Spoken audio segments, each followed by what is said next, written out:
आज बनवणार आहोत आपण साबुदाण्याची उपवासाची उसळ। 1 वाटी साबुदाणा रात्री भिजत घालायचा, सकाळी उसळ। 1 वाटी साबुदाणा घेतला, 1 वाटी शेंगदाणे भाजून घेऊ।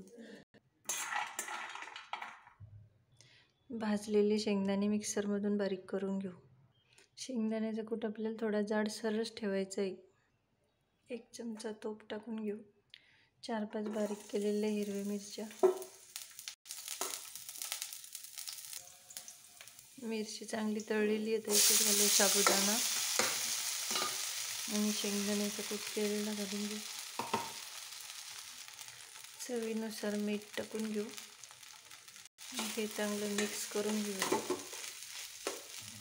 1-2 मिनिटे याला कमी गॅसवर शिजवून घेऊ आपण।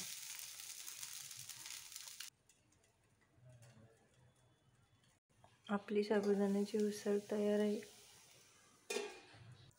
कमीत कमी साहित्य वापरून ही उसळ तयार होते। आपली उपवासाची उसळ तयार आहे।